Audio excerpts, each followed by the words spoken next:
Bene, buongiorno a tutti, buongiorno a tutte.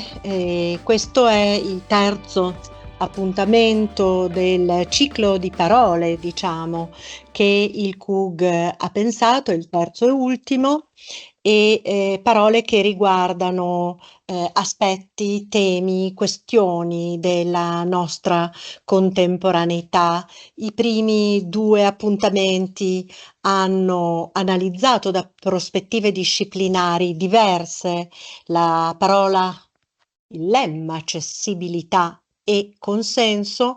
Oggi tocca a un altro termine centrale, direi, nel dibattito pubblico, nella cultura, nelle prospettive, diciamo così, di politiche e del nostro tempo, ed è il termine transizione. Transizione che viene declinata viene aggettivata e dunque declinata in molti modi, è molto ricorrente: transizione energetica, transizione economica, transizione ecologica, transizione di genere, transizione digitale. Avremmo potuto costruire un corso, diciamo così, solo su questo termine. Abbiamo deciso invece di focalizzarci su due di queste possibili declinazioni. La prima riguarda un aspetto del cambiamento, del passaggio da una situazione all'altra che interessa particolarmente le donne, e sarà la professoressa Driulla a parlarcene. Vediamo con quale declinazione. Il secondo è una transizione invece che interessa maggiormente la collettività, che non abbia poi delle ricadute anche sulla vita delle singole persone, ed è la transizione energetica, e ce ne parlerà la professoressa Marina Cobal.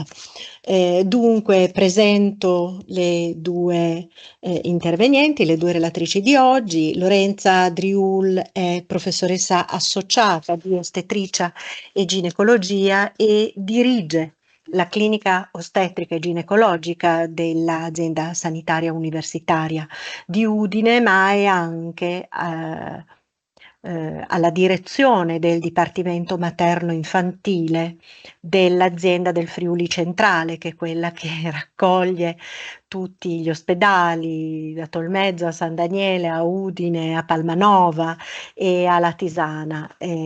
Ha delle competenze cliniche in ambito di gravidanze ad alto rischio particolarmente, di endocrinologia del metabolismo nelle diverse fasi della vita delle donne. È stata anche coinvolta e promotrice in qualche modo del corso di medicina in prospettiva di genere, che è uno dei corsi trasversali che l'Università di Udine offre e che è ampiamente seguito da tutti coloro che studiano nei diversi curricula dell'area medico-scientifica. Ci parlerà della transizione del corpo femminile nelle diverse fasi della vita. La professoressa invece Marina Cobal è professoressa ordinaria di fisica e insegna fisica sperimentale delle interazioni fondamentali.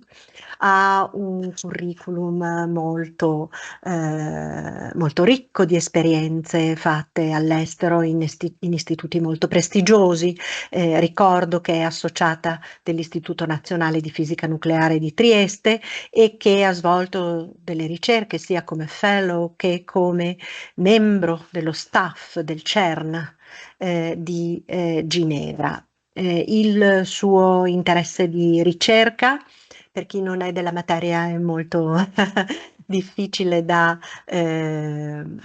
come dire, definire e descrivere, ma mi sembra di aver capito che sia la fisica subnucleare, la fisica nucleare. Poi magari ce lo dirà meglio lei. Io le ringrazio entrambe per aver accettato di partecipare a questa iniziativa, che è una delle iniziative che il Centro Unico di Garanzia della Università di Udine prevede dentro il Gender Equality Plan che ogni anno noi stendiamo, e in particolare insieme ad altre iniziative che abbiamo preso in diversi ambiti, sia della didattica che, diciamo così, della divulgazione. Questo appuntamento è appunto rivolto alla comunità scientifica in generale per offrire un momento, diciamo così, di informazione e di riflessione.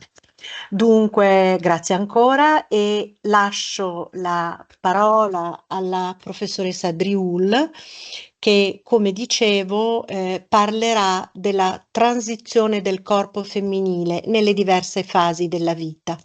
Grazie. Lorenza. Buongiorno a tutti e a tutte, ringrazio la professoressa Casella per la sua presentazione. È per me un onore e una sfida essere oggi insieme a voi e trattare questa tematica, transizione.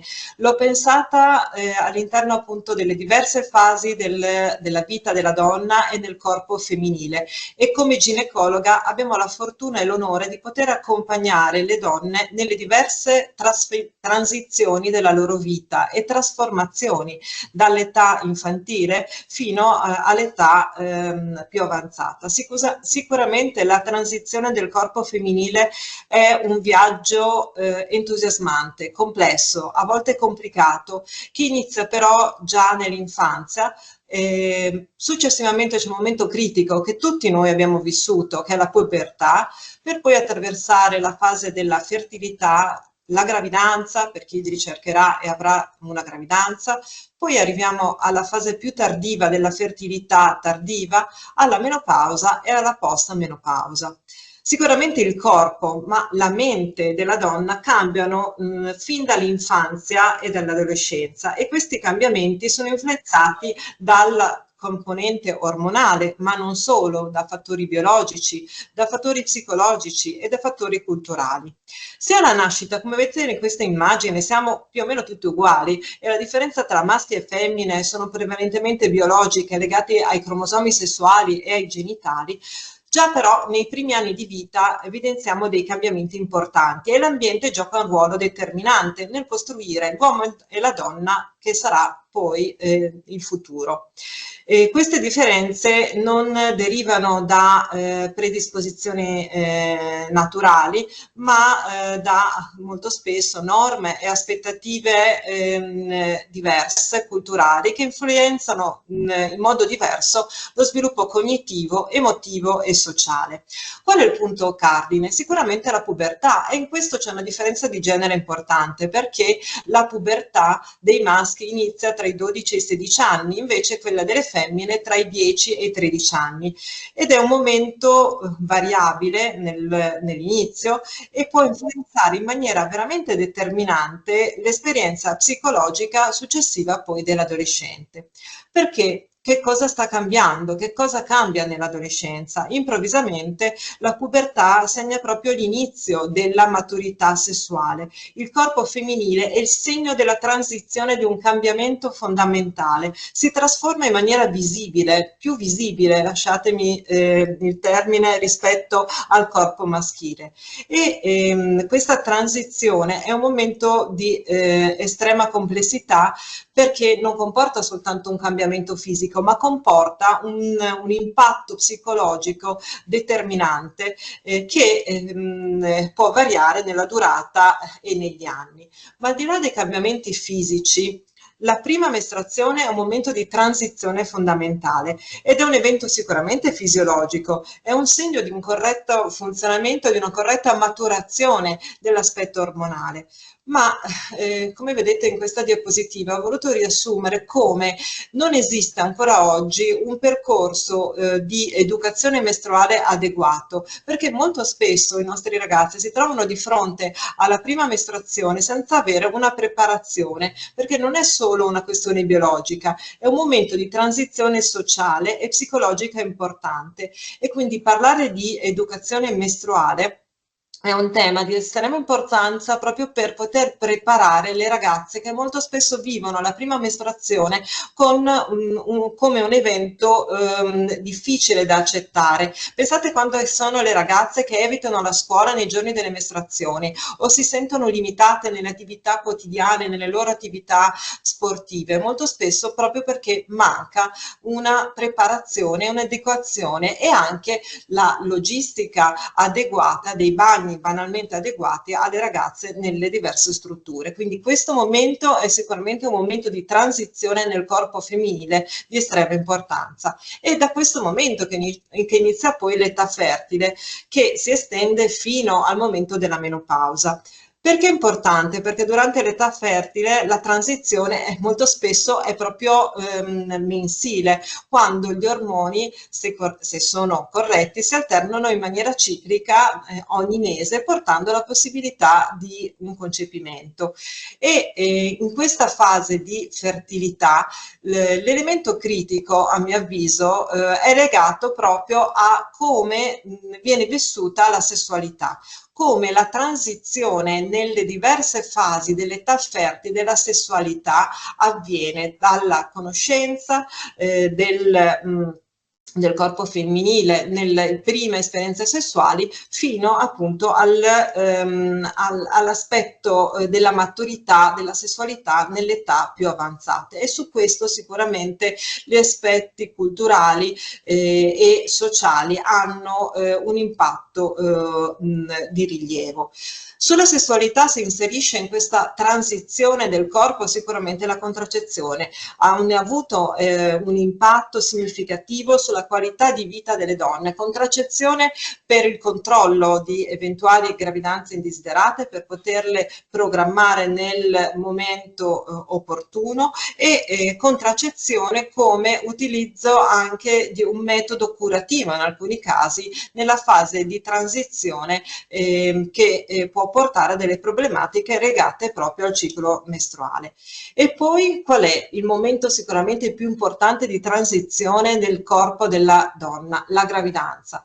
La gravidanza e i trimestri di gravidanza, ci ricordiamo che sono 3, in realtà 4. Il primo trimestre è un trimestre nel quale ancora non ci sono dei segni chiari della gravidanza stessa. Il secondo trimestre invece è il trimestre della stabilizzazione, il terzo trimestre dell'attesa della preparazione e il quarto trimestre è quello del puerperio, ovvero della ricerca del ritorno a un equilibrio dopo il parto.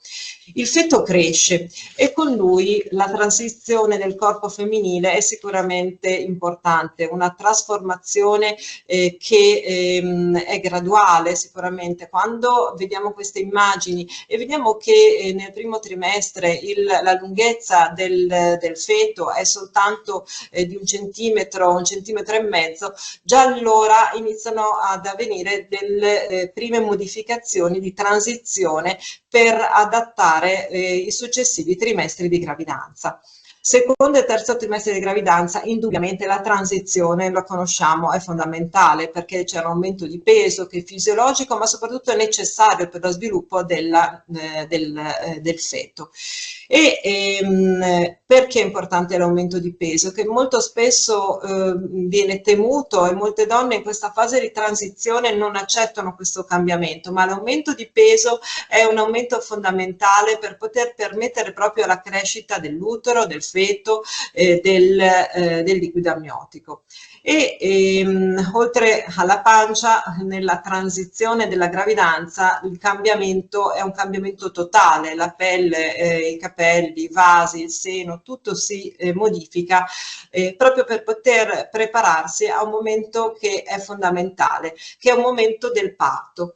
Il momento del parto è un momento che segna proprio un passaggio indelebile, passatemi il termine, nell'esperienza personale di una donna, e che sia un parto vaginale, che sia un parto tramite taglio cesareo, rappresenta sicuramente un momento di cambiamento, di transizione definitivo, perché è un'esperienza che sia dal punto di vista fisico, ma soprattutto dal punto di vista emotivo, comporta proprio una percezione diversa del proprio corpo, il corpo che cambia, il corpo che porta alla nascita appunto di una nuova vita.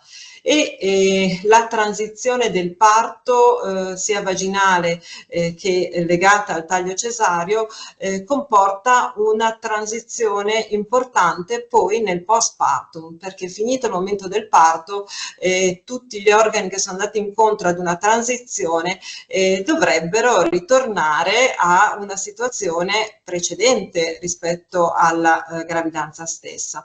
Ma sappiamo benissimo che nel postpartum, quando c'è questo periodo di profonda riorganizzazione e di trasformazione, in realtà è essenziale il concetto che tornare come prima, spesso i social media ci spingono a questo concetto, non è in realtà sempre realistico e non è sempre possibile. Il corpo infatti e la transizione del corpo evolve, cambia con cura e con pazienza, può tornare a alcune situazioni pre-gravidanza, però molto spesso ci confrontiamo con delle idee e dei modelli che sono del tutto irrealistici.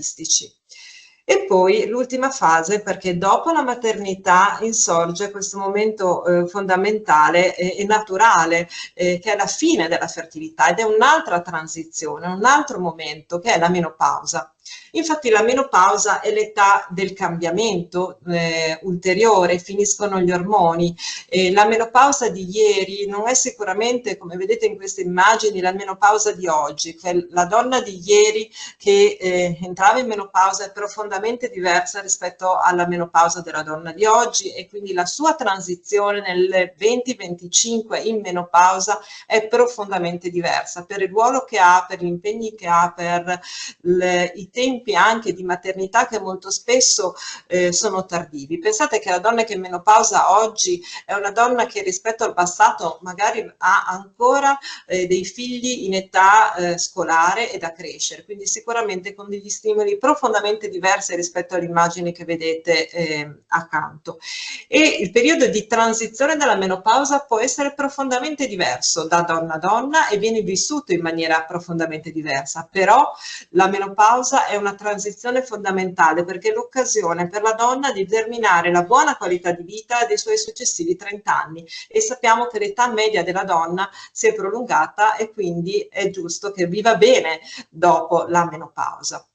L'età media della menopausa è 51 anni e più del 75% delle donne presenta dei sintomi in menopausa. Guardate il numero di donne nel mondo in menopausa entro il 2030, più di 1 miliardo, e quindi ci confronteremo sempre più spesso con la realtà della menopausa, con donne che vivono più di un terzo della vita appunto in menopausa. Qual è la transizione della menopausa? La conosciamo, un evento sicuramente fisiologico, la fine del ciclo mestruale e una progressiva riduzione degli estrogeni e del progesterone. Ma quali sono e come si manifesta? Aumento di peso, sbalzi di umore, difficoltà di concentrazione, irritabilità, mal di testa, insonnia, dolori articolari, vampate, stanchezza, un sacco di sintomi, ma anche niente. Menopausa chirurgica sicuramente molto più violenta rispetto a quella fisiologica, e quindi i cambiamenti del corpo, la transizione del corpo nella fase menopausale è giusto che venga compresa, perché è un momento importante, come ho detto, di prevenzione per l'apparato cardiovascolare, per le ossa, e sicuramente un momento importante in questa fase è legato all'incremento ponderale. Le donne infatti in menopausa hanno un metabolismo basale diverso, una diversa distribuzione dell'adipe, e quindi in maniera inevitabile, se la donna non inizia a fare più attività o a mangiare di meno, è destinata in maniera irrimediabile ad ingrassare anche di quel poco, ma sicuramente è questo il momento più critico.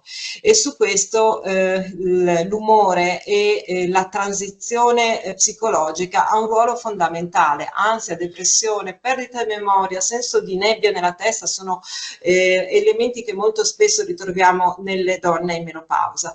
E anche un momento di cambiamento di vita con un fattore di ordine biologico, sociale e relazionale, ovvero i figli che vanno o i figli che restano, quindi la sindrome del nido vuoto o la sindrome del nido che ancora purtroppo è pieno perché i figli non hanno ancora trovato il loro percorso di vita. Sicuramente un altro aspetto fondamentale al quale volevo fare riferimento insieme a voi è che la sessualità in questa fase di transizione della vita della donna cambia e molte sono le donne, più del 41% delle donne in menopausa manifesta una disfunzione sessuale.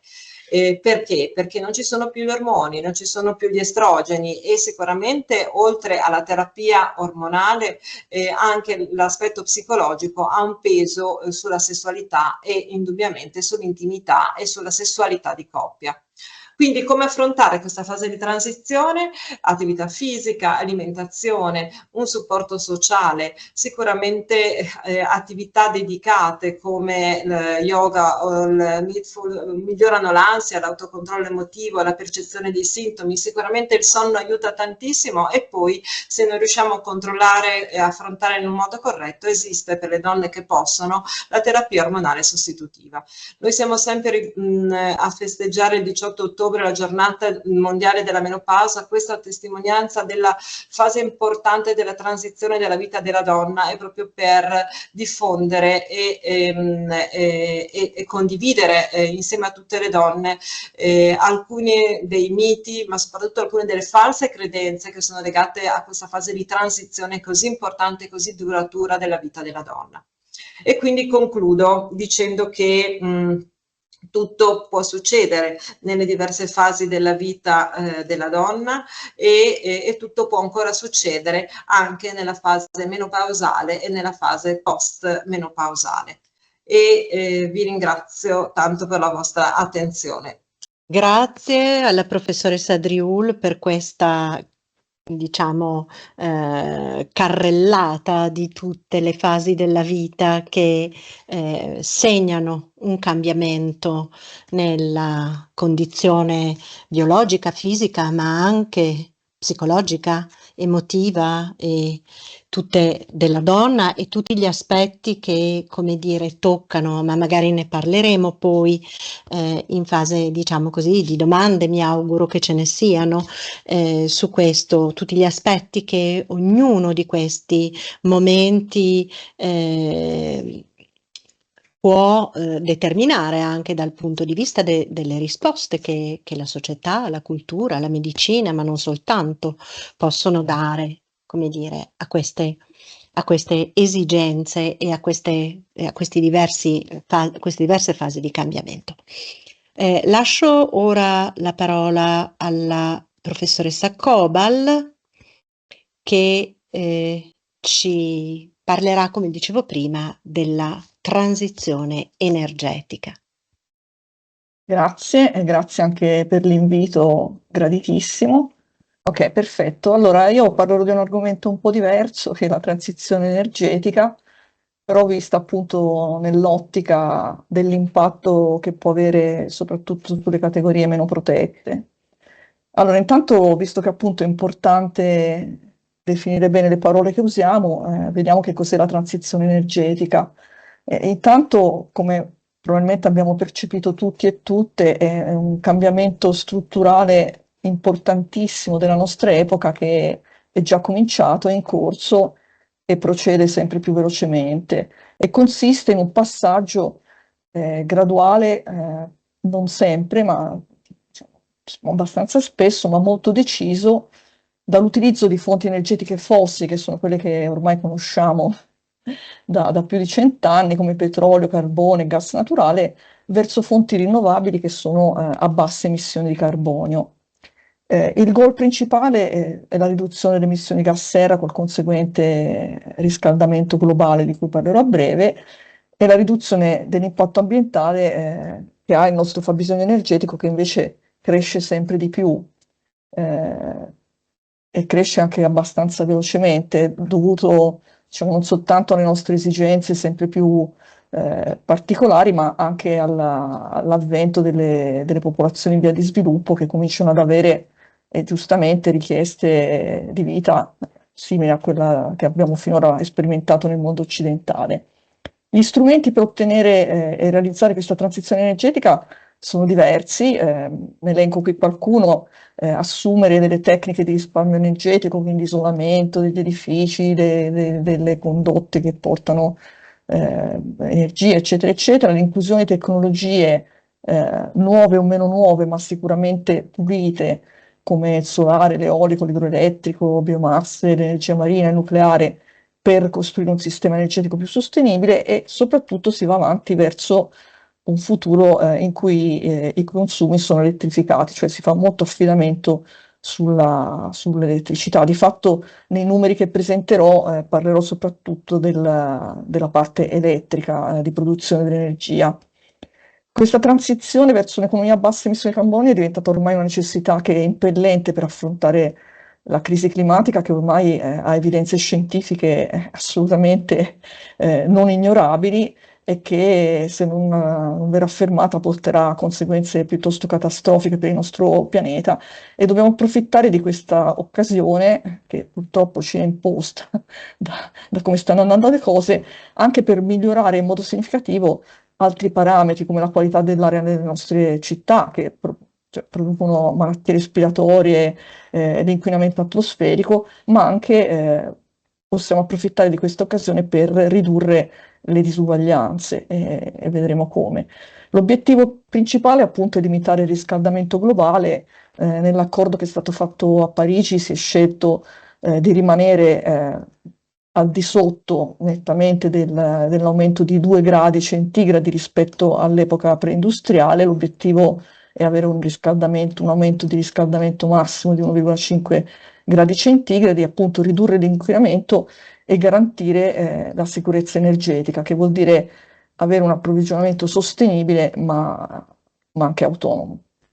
Per quanto riguarda l'inquinamento globale, vi mostro questi 2 grafici che anche per i non esperti sono abbastanza inquietanti. Uno è un grafico famosissimo che mostra la frazione di anidride carbonica nell'atmosfera in funzione degli anni che passano, ed è misurata in un famoso osservatorio che si chiama Mauna Loa ed è alle Hawaii. E diciamo, la cosa impressionante è che, nonostante poi ci stiamo dando tutti abbastanza da fare, come vedete la percentuale di anidride carbonica continua ad aumentare. E se guardiamo, la cosa peggiore è che anche l'aumento aumenta, cioè il rate di aumento continua a crescere, come mostra il secondo plot. Se volete sapere istante per istante quanta è la percentuale di anidride carbonica nella nostra atmosfera, vi ho anche messo il link e potete, non dico divertirvi, ma preoccuparvi a guardarlo ogni giorno. In questo bellissimo, apparentemente, plot colorato, quello che vedete sono delle bande che rappresentano la temperatura media globale dal 1850 al 2024, e ovviamente le strisce blu indicano temperature basse, quindi sotto la media. Il rosso invece sono le temperature sopra la media nel range di anni considerati, e le sfumature indicano l'intensità dell'anomalia termica, quindi quello che si vede è che le anomalie termiche sono nettamente in crescita.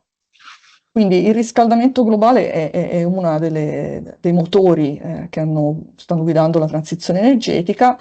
Le principali sfide che dovremmo affrontare globalmente, questo è un problema di tutto il mondo, per arrivare a realizzare questa transizione energetica, sono eliminare la dipendenza dai combustibili fossili, che sono ancora predominanti in molte aree nel mix energetico globale, che vi farò vedere. Cercare di ridurre il divario che c'è tra le nazioni sviluppate e in via di sviluppo, costruendo questa transizione energetica, sviluppare, oltre a quelle già presenti, tecnologie avanzate per conservare l'energia e stoccarla, perché il problema di diverse fonti di energia rinnovabile è che sono intermittenti. Pensiamo per esempio all'energia solare, oppure anche all'energia eolica. Quindi l'accumulo energetico è uno dei temi fondamentali di ricerca tecnologica in questo ambito, come pure la realizzazione di reti intelligenti che distribuiscano l'energia dove serve e quando serve.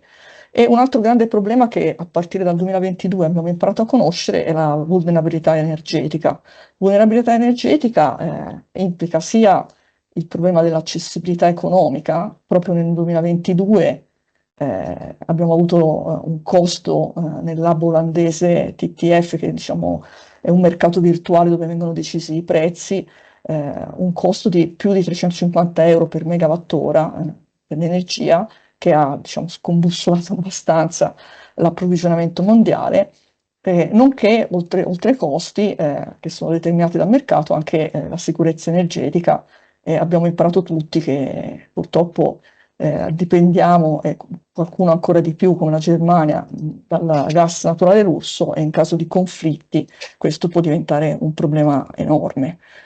Quindi il mondo si sta prestando ad effettuare questa transizione energetica. Al 2024, come mostrano le stime date da un'agenzia che si chiama appunto IRENA, che controlla quello che sta succedendo in questo campo, abbiamo che il 41% dell'energia, parlo di elettricità in questo caso, è legata a rinnovabili più nucleare, quindi una percentuale che è abbastanza alta e sta aumentando. Sono stati investiti nelle rinnovabili nel 2024 0,7 bilioni di dollari americani, 1 bilione sono 1000 miliardi, e c'è stata una crescita importante del 15,1% nell'aumento della capacità installata nel 2024 in termini di fonti rinnovabili. Quindi c'è stata un'accelerazione significativa in questa transizione con degli investimenti record, e la Cina, che pure inquina parecchio al momento, sembra che il picco di emissione di anidride carbonica avverrà nel 2030, perché appunto si sta industrializzando, però sta guidando anche questa rivoluzione di transizione energetica, vedremo come, seguita da Stati Uniti e Unione Europea, quindi c'è un particolare attenzione a livello globale, mondiale, nello sviluppo di tecnologie solari e eoliche, dove il fotovoltaico in realtà, quando parliamo di solare, è quello che proprio traina questa transizione.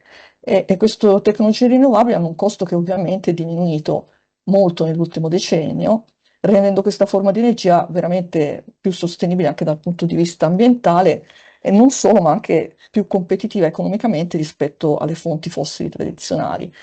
Se andiamo a vedere, perché ovviamente la produzione e come effettuiamo la produzione di elettricità è importante, ma è importante anche la richiesta che c'è, e andiamo a vedere questo spaccato che vedete. La Cina praticamente in questo momento sta chiedendo il 33% della richiesta elettrica nel mondo.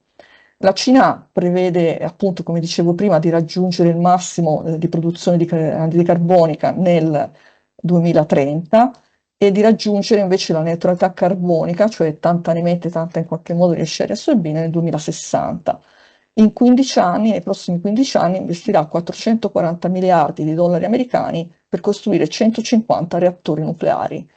La Cina ha già detto che nel 2030 raggiungerà il numero di centrali nucleari che sono in Germania attualmente, adesso tutte spente perché le hanno spente. Dopodiché potete vedere anche gli altri stati, vedete anche l'Unione Europea con il suo circa 9% di richiesta mondiale di elettricità. A tutta questa richiesta corrisponde questa produzione in termini di rinnovabili. Qui vedete sia la distribuzione della generazione in termini di terawatt per ora, in cui al variare degli anni, dal 2000 al 2024, come vedete il nucleare è costante come generazione di terawatt per ora, però se andiamo a vedere la percentuale rispetto alla produzione totale, il nucleare, seppur presente, è diminuito rispetto, per esempio, alla produzione attraverso eolico o solare, che stanno diventando sempre più importanti.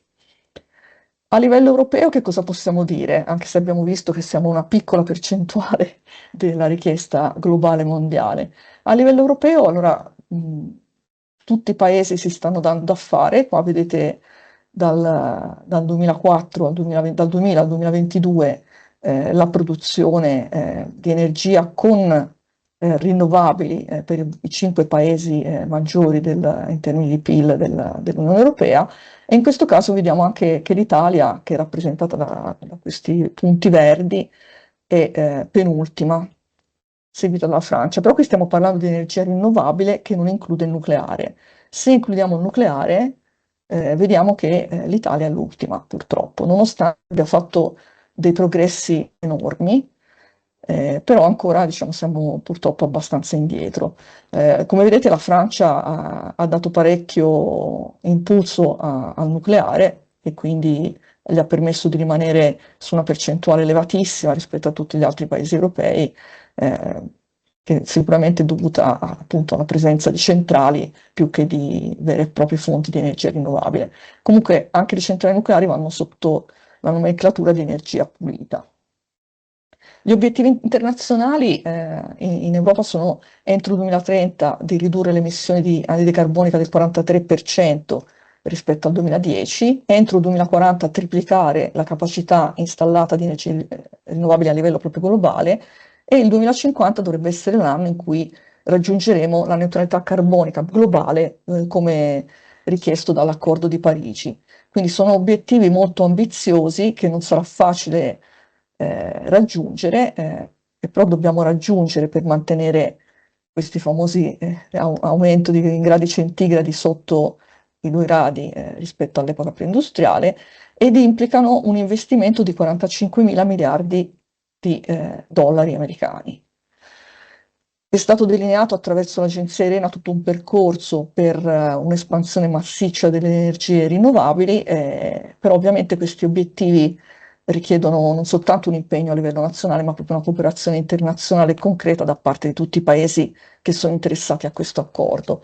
E, per esempio nell'ultimo anno, nel 2024, la Comunità Europea ha emesso una normativa per facilitare l'ampliamento di tutte queste installazioni di energia rinnovabile. C'è stata la riforma del mercato elettrico europeo per accelerare la diffusione delle fonti rinnovabili, il Net Zero Industry Act per ridurre la dipendenza tecnologica soprattutto dalla Cina. Ricordiamo che tutti i pannelli fotovoltaici essenzialmente sono prodotti in Cina. Il giorno che la Cina decide di non darci più i pannelli al costo a cui lo paghiamo ora, potremmo avere un problema. Ci sono poi altri problemi legati a questo, anche per esempio lo smaltimento. Una volta che i pannelli sono degradati e vanno cambiati, ancora non abbiamo industrie che diciamo, ripuliscano e permettano di riusare i materiali nei pannelli fotovoltaici. Anche il silicio della qualità richiesta dai pannelli fotovoltaici non è eterno, questo ha a che fare anche col problema dell'approvvigionamento delle fonti.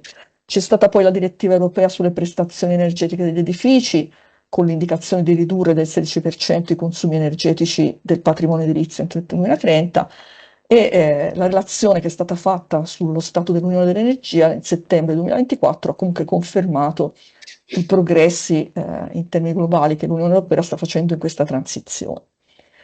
In Italia abbiamo adesso il 43% di elettricità prodotta da rinnovabili, con un investimento effettuato nel 2024 di 5,7 miliardi di euro, una crescita annuale della capacità del 29%. E qua in questo spaccato vedete almeno fino al 2022 le percentuali del contributo delle varie fonti rinnovabili. Vedete che ancora comunque il gas la fa da padrone, però seguito da idroelettrico, solare, eolico, eccetera, eccetera. Il nucleare in Italia non esiste, quindi è una retta sull'asse X a zero.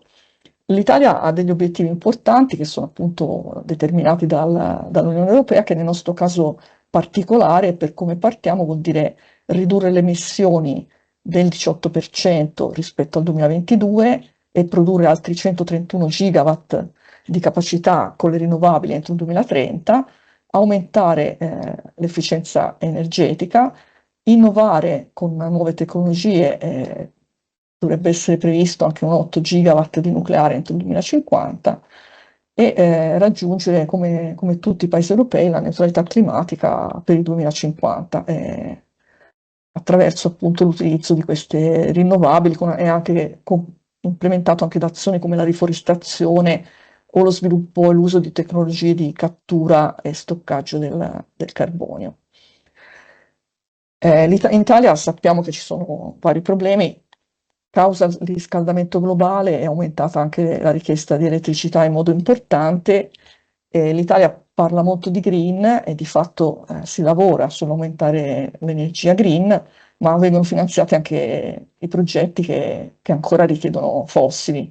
C'è un'analisi di Legambiente che diciamo, ha individuato 192 progetti legati alle fonti fossili attualmente in corso di valutazione, quindi più di quelli che c'erano lo scorso anno. In più abbiamo il problema delle lungaggini burocratiche che non sono, come ben sappiamo, trascurabili. Al momento, se continuiamo con la velocità che abbiamo avuto finora, rischiamo di raggiungere gli obiettivi del 2030 con 8 anni di ritardo, soltanto nel 2038, e questa è una media su tutte le regioni. Se poi andiamo a vedere qualche caso particolare, a parte il Lazio, che è l'unico che è attualmente in grado di centrare l'obiettivo al 2030, la Val d'Aosta, anche curiosamente, avrebbe bisogno attualmente di altri 40 anni, più di 40 anni, per arrivare agli obiettivi del 2030. Come tutte le transizioni, è importante farla in modo giusto e quindi evitare dall'inizio eventuali disuguaglianze strutturali, e sappiamo che disuguaglianze di genere, di classe, di geografia possono influenzare parecchio la capacità di risposta a sfide importanti come quelle che abbiamo viste.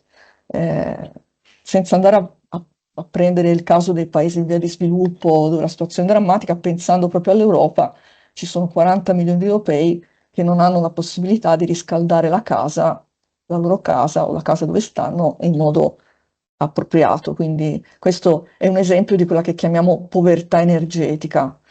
Povertà energetica è legata alla povertà in generale ed è purtroppo legata al genere. Le donne in generale sono più esposte alla povertà energetica per il fatto che hanno in generale redditi disponibili inferiori. Ricordiamo che le donne che lavorano, che sono comunque una percentuale minore degli uomini che lavorano, perché comunque la cura della casa e della famiglia è sempre lasciata presa, assunta dalle donne, nella maggior parte dei casi, guadagnano comunque un 13% in meno di stipendio all'ora, mediamente. Quindi diciamo, partono già da una situazione svantaggiata che poi naturalmente si può ripercuotere sul come entrare in questa transizione energetica. L'Unione Europea sta dando veramente un grandissimo peso per eliminare disuguaglianze dovute all'inclusione sociale e quindi anche alle differenze di genere. E la cosa positiva, diciamo che se andiamo a vedere come sono impiegate le donne nel settore energetico, nel settore delle rinnovabili ce ne sono molte di più di quante ne siano mai state impiegate nel settore dei fossili. E questo è un segnale incoraggiante che ovviamente non va preso come un motivo per fermarsi nelle lotte, ma diciamo un'indicazione positiva. Circa il 30% delle persone impiegate nel settore rinnovabile sono donne e addirittura nel fotovoltaico arrivano al 40%, mentre nell'eolico, nel settore del petrolio e del gas, abbiamo soltanto il 21 e il 22% delle donne. Ecco, se volete leggervi qualcosina in più, qualche dettaglio in più, vi ho messo il link a questa pubblicazione che è praticamente una review della Gender and Energy Transition nel mondo, che presenta dei risultati veramente interessanti e preoccupanti. E come vi dicevo, però, l'Unione Europea è molto attenta a queste problematiche. Dal 2009 sono stati presentati 17 progetti contro la povertà energetica, che quindi sono molto attenti anche al cosiddetto gender unbalance. Entro il 2018 sono state attuate la maggior parte delle iniziative e attualmente si sono rifiniti molto i metodi di raccolta dati e monitoraggio per controllare appunto che le differenze di genere non siano un problema. Non riguardano solo la transizione energetica, però diciamo, anche in questo campo si raccolgono dati e si cerca di correggere dei drift spiacevoli. E quindi ci sono diversi obiettivi futuri che includono interventi che sono sia a livello della singola nazione che a livello proprio europeo. Ecco, una cosa importante, tornando un pochino a noi, anche in generale per non rimanere fuori da questa transizione e per goderne tutti i vantaggi senza pagarne poi tutte le conseguenze negative, la cosa più importante è l'educazione. quindi guardando anche solo nella nostra università ci sono corsi di laurea triennale e magistrale che sono molto attenti appunto alle problematiche energetiche e alle problematiche della transizione. Visto che si parla di donne e sono una donna, vi dico anche che pur occupandomi di altro, giustamente la professoressa Casella ha parlato di fisica subnucleare, cioè fisica agli acceleratori, quella che si chiama fisica fondamentale, che guarda ai principi primi, su cosa si fonda la materia, che cosa la tiene insieme e dove va l'universo. Tutto questo fa parte della mia ricerca primaria, ma davanti a una condizione difficile come quella verso la quale stiamo andando, appunto il riscaldamento globale, ho deciso anch'io di occuparmi di questo tipo di tematiche e 11 anni fa ho fatto partire insieme al professor Giannozzi la scuola di introduzione alle energie rinnovabili, la SIR, che appunto insegna ai ragazzi ma anche agli operatori del settore che tipo di tecnologie sono state sviluppate, che tipo di mercati e che tipo di tendenze ci sono nell'ambito delle rinnovabili, perché appunto alla fine educazione e sapere ci aiutano anche a gestire i cambiamenti. E a tutte queste lauree, a questa scuola, ovviamente c'è tutto una ricerca e gruppi di ricerca correlati che ci sono nella nostra università, con i quali i giovani possono venire a contatto. Non è soltanto ricerca scientifica, perché la transizione energetica implica economia, c'è agraria, c'è medicina, c'è tutto. È una transizione che ha sfaccettature in tutte le discipline. Però l'importante appunto è sapere a che cosa stiamo andando incontro, questo è molto importante. E finisco brevemente per parlarvi anche di un piccolo progetto che ho fatto partire, anche questo con qualche collega, all'azienda agraria Servadei, che sono circa 35 ettari bellissimi, in località Basaldella, dove diciamo è della nostra università. E questa azienda fa attività di supporto alla didattica e alla ricerca di UniUd e abbiamo iniziato un progetto che si chiama appunto Future Energy Park, che prevede la realizzazione e la messa in pratica sia a livello di esposizione ma proprio a livello anche di produzione energetica di tecnologie sviluppate nella nostra università. Quindi per esempio abbiamo sviluppato un gassificatore di nuova concezione per biomasse di scarto, molto piccolo, compatto e potente, un concentratore solare per essiccare la biomassa e poi magari gassificarla nel gassificatore che si chiama specchio lineare. Stiamo testando dei robot per controllare la salute delle colture e così via. Verrà installato anche un parco agrifotovoltaico e diciamo, questo progetto è partito grazie all'aiuto di tanti colleghi e al supporto del nostro rettore della Fondazione Friuli, il direttore generale. Quindi concludo dicendo che appunto la transizione energetica è una sfida ambientale cruciale, ma può diventare anche un'opportunità senza precedenti per riformare un pochino anche il nostro sistema economico-sociale e dobbiamo accelerare questi cambiamenti. Abbiamo visto che in Italia siamo un pochino indietro, anche se stiamo migliorando, e avere successo o meno dipenderà da quanto saremo capaci di mobilitare risorse, innovazione e anche da coinvolgere la politica, creando sinergie tra settori diversi. Come ho detto, questa transizione coinvolge tutti, e dovremmo lavorare tutti insieme per creare questo futuro energetico sostenibile, ma anche equo e prospero per tutti, di modo che la maggior parte di noi possa goderne i benefici, se non tutti. E questo lo si fa anche con l'impegno. Ecco, quando ho fatto vedere la Cina e i numeri della Cina non era per dire tanto fanno tutto i cinesi e quello che ci succede dipenderà solo da quello che fanno i cinesi. In realtà ognuno di noi deve dare il suo contributo, perché è un momento in cui è importante avere il contributo di tutti, anche delle donne che diciamo, invito a essere proattive in questo campo, con il contributo che possono dare a seconda della loro specializzazione, e, insomma, guardare anche in questa direzione perché è meglio contribuire che poi essere investiti dal cambiamento senza sapere che cosa sta succedendo. Grazie. Molte grazie davvero per questa ricchissima esposizione intorno al tema della transizione energetica e di tutti gli aspetti che sei riuscita a sollevare e che riguardano questo cambiamento e che coinvolgono molti aspetti e che ci coinvolgono tutti, diciamo così, appunto come hai detto alla fine nel nostro piccolo a contribuire, a prendere in mano, a avere consapevolezza prima di tutto quello che questa transizione energetica comporta e comporterà. Quindi molte grazie anche a te. Mi auguro che, data così la partecipazione a questi incontri del ciclo sulle parole che quest'anno abbiamo identificato, si possa continuare anche l'anno prossimo e che ci possano essere diciamo iniziative che favoriscono anche questa interdisciplinarità e questa capacità di dialogare intorno a questioni che suscitano molta curiosità viste da prospettive differenti. Grazie davvero ad entrambe, grazie a tutti, a tutte per la vostra partecipazione.